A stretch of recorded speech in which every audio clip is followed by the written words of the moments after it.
So first story today is about an American tourist who found a gun in his rental car.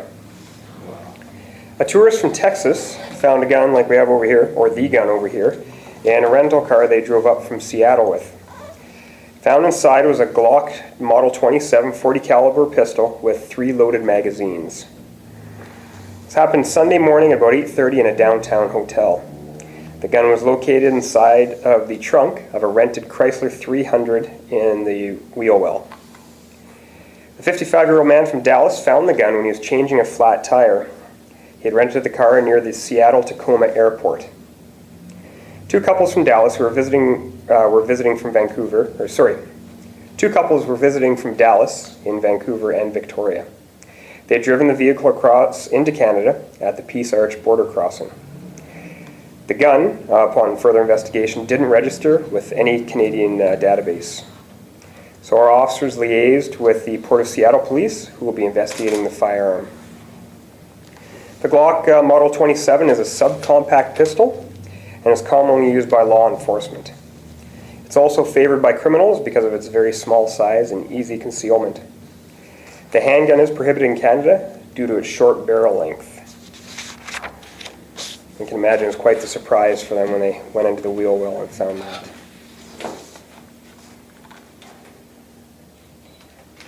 So they crossed into Vancouver from the Peace Arch border, and when, they were just came to Victoria for the weekend?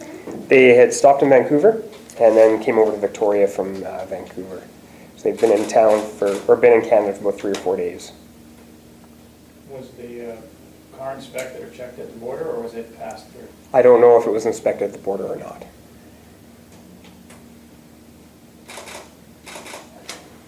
Is there any safety issues with, firearm being in the wheel well of a car in terms of, it accidentally just firing or? Yeah, the Glocks have 3 different safety mechanisms on them, so they're very, very secure if somebody's not pulling the trigger. Basically, that's the only way for these to go off. You can drop them, kick them, drive over them, whatever, and they're a very, very secure gun. So not a lot of concerns there. But obviously, when you're reaching in to find a tire iron and your jack for your vehicle, and this is what you come up with, it's certainly of concern both to us and to the people that found it. Is there anything you can talk about or information traced to the rental agency related to the car rental? We do know where the car came from. We do know the rental agency that it came from, but we're not speculating on how the gun came to be in there in the first place. Was it loaded? It was loaded at the time. When you say loaded, what does that mean? Loaded? The gun was loaded at the time of discovery in the back of the vehicle. So when our officers came, they found the magazine inside and ready for action. So it was taped to the wheel well? I don't know how it was in there. I don't know if it was just placed in or taped in, but it was it was inside, not underneath the wheel well. So it was inside. So if you take out the flat tire or the spare tires in that compartment there. Okay, Right, so in the trunk? Yeah, on the inside, in the trunk, and on the wheel well there. Oh, I see, okay. Hey, Frank. Sorry, I'm like... And so as Seattle Police, they're following up with this rental agency to find out who was the last to rent it, or will they be tracing the previous people to rent that vehicle? They'll be doing an investigation like we'd be doing. From the file, their detectives are going to be taking over the investigation. Is what the information that was provided to us. So we'll have to see where it goes from there. Could the rental company face charges, or any even a fine? Are they supposed to inspect the vehicles and make sure they're safe before renting them out? I don't know what the rules or stipulations are in the States, but here in Canada, if you have possession and control of a weapon, you have to have the knowledge that it's there.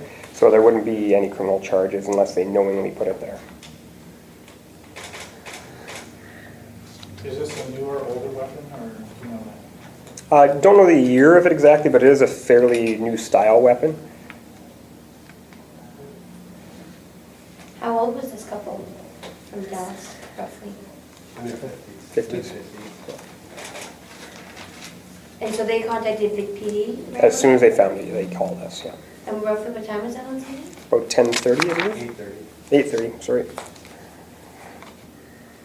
And Again, where was the car rented from, that location? The car was rented in the States at the Seattle-Tacoma Airport.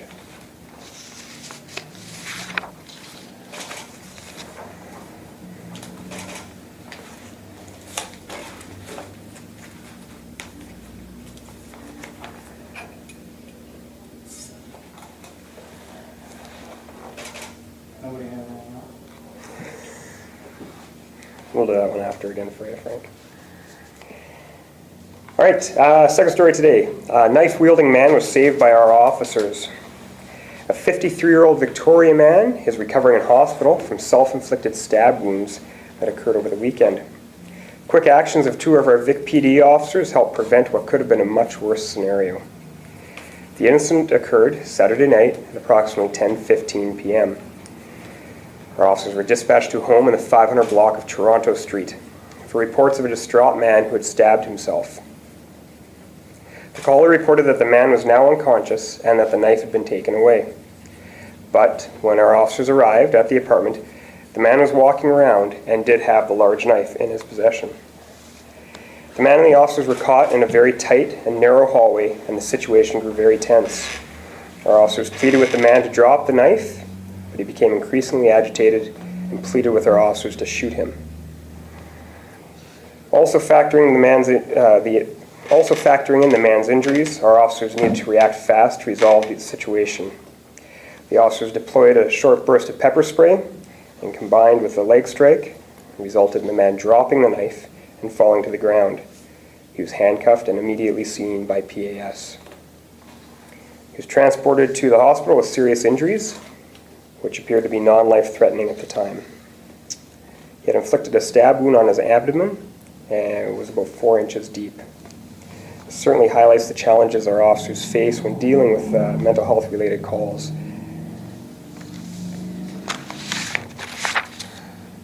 This sounds familiar, the address, Toronto Street, and the man.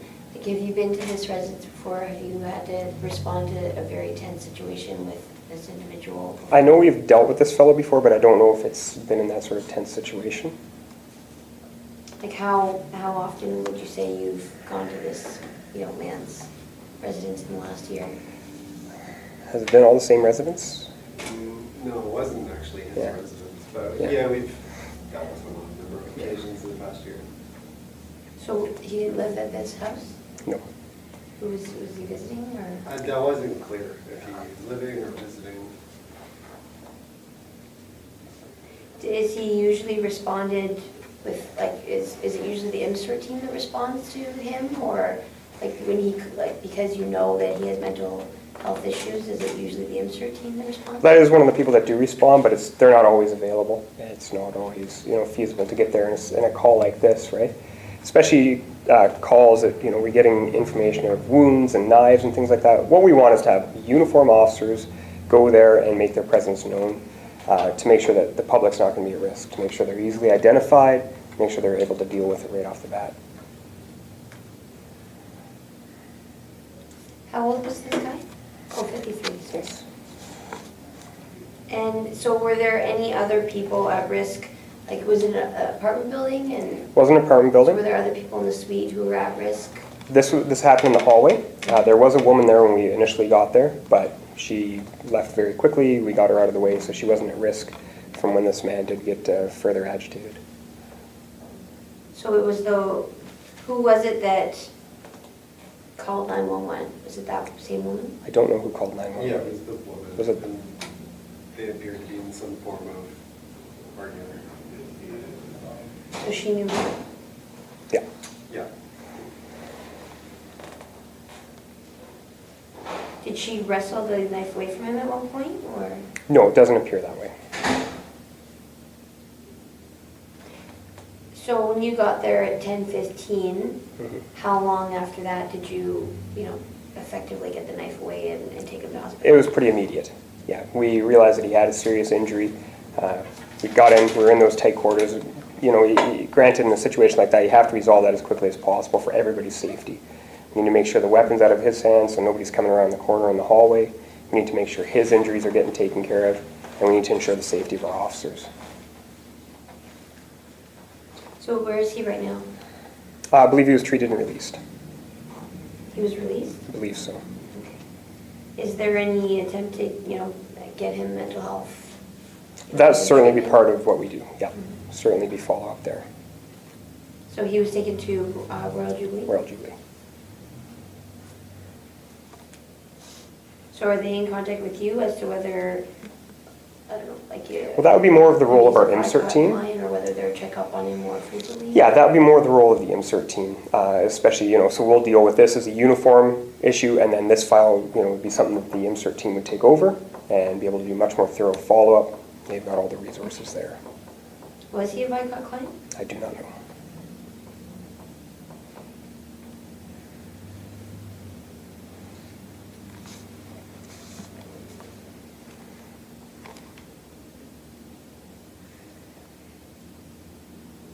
Good. Anybody else? No? All right.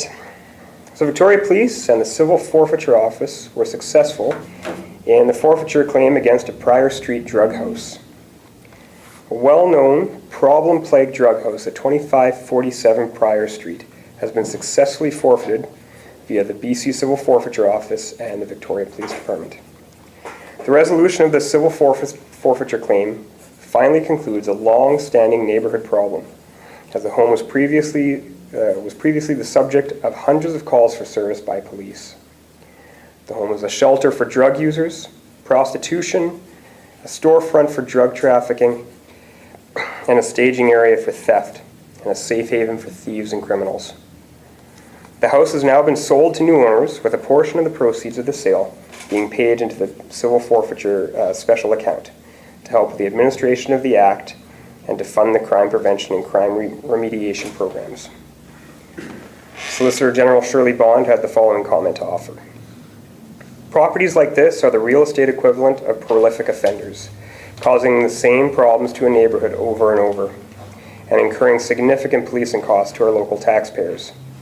Civil forfeiture is a great tool for sending the message that enough is enough, eliminating a property as headquarters for unlawful activity, and ensuring families in the area feel safe and secure in their own neighborhood. Dating back to November of 2002, the home has generated 206 calls for service, mostly pertaining to drugs. Police have executed multiple search warrants, made countless arrests, and removed drugs and guns from the residence. Police Chief Jamie Graham offered this. This ruling is a huge victory for the neighborhood, whose Block Watch program was vigilant in reporting the activities of this drug house and insisting with the investigation. It was a frustrating problem for everyone, and we're grateful that the Province Civil Forfeiture Office helped us resolve it. The previous owner of the home, Robert Earl Marson, was alleged to have purchased the home with the proceeds of crime and used the home to facilitate a range of criminal activities.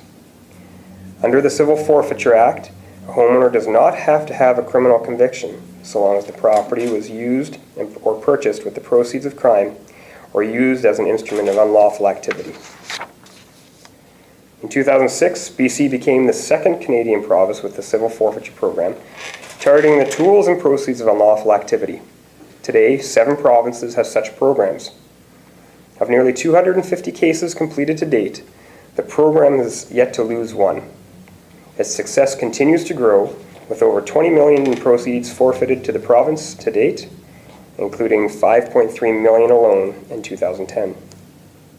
Since January 1st, 2011, police have referred over 60 new files for which the office has initiated proceedings.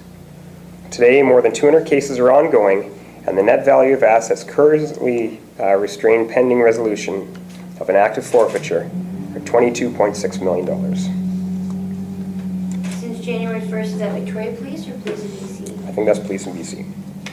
So do you have the spelling of the Yes, you can. previous owner? Robert Earl, last name is Marson, Marson.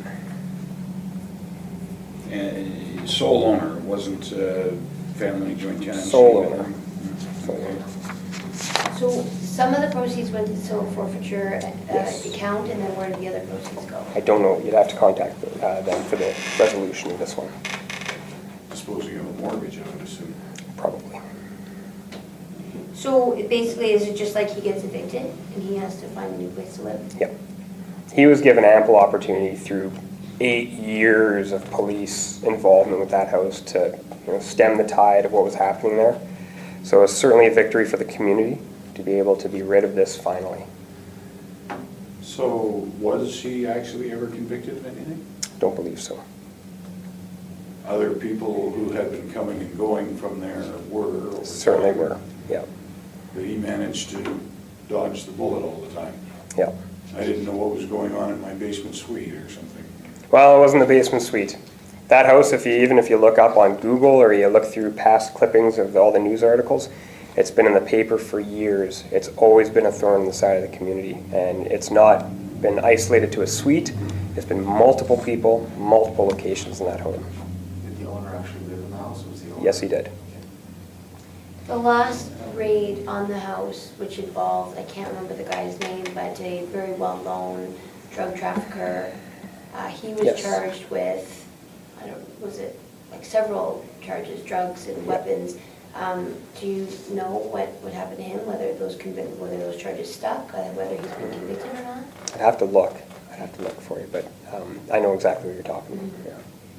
Have you spoken to neighbors and have they expressed their, content at this decision? Because it's been in there over a year. It has been, and you know what, I can certainly empathize with them. It's probably been the most frustrating thing that could ever happen. I could imagine having this beside my house. I haven't had an opportunity to speak to anybody yet, but a success like this for the community is going to be great. Do you know how much the house sold for? I don't. Do you, any idea, were there challenges in selling this house because of the stigma around having had prostitution, drugs inside? I honestly don't know. Yeah, I don't know how that sale went.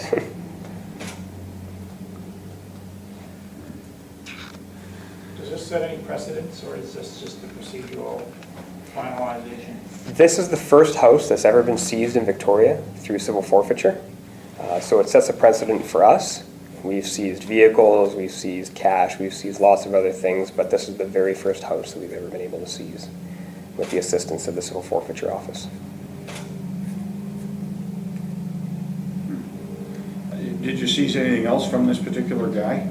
As far as I know, it's just the house. And is he left out? I don't know. Don't know where he is. What's to prevent his setting up shop anywhere else? Well, it's a tool for us to use, and that's the issue with everything, right? It's criminal charges, civil prosecutions, civil forfeiture. They're never the final thing to make sure somebody never does anything again. So we can just hope for the best. Because he had a son as well. Do you know if you guys have had, contact in the last year relating to drugs with his son? I couldn't tell you. I don't know.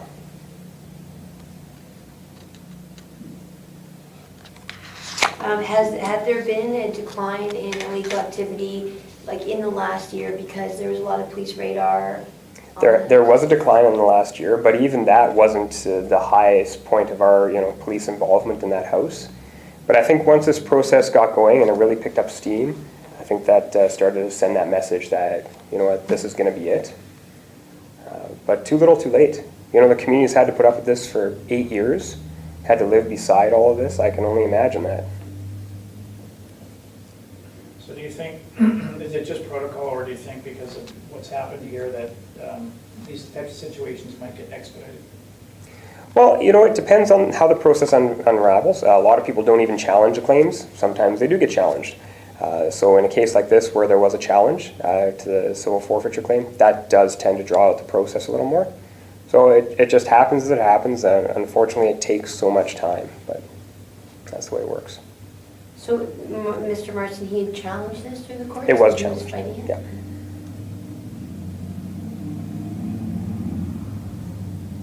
I take it it's like a foreclosure. The province goes into the court, gets an order, lists the property for sale, and they go back to court and get the order of absolute to execute the agreement. Is that I honestly don't know exactly how it works. Civil forfeiture office will be able to tell you exactly how it goes. But this is final, it's done. This is it. It's, It is done. This house is done. It will not be a concern to the community again. Were you guys present to oversee the moving out? No, we weren't present to oversee the moving out. Sometimes one has an eviction party just out of spite. There presumably should have been some protection extended against that.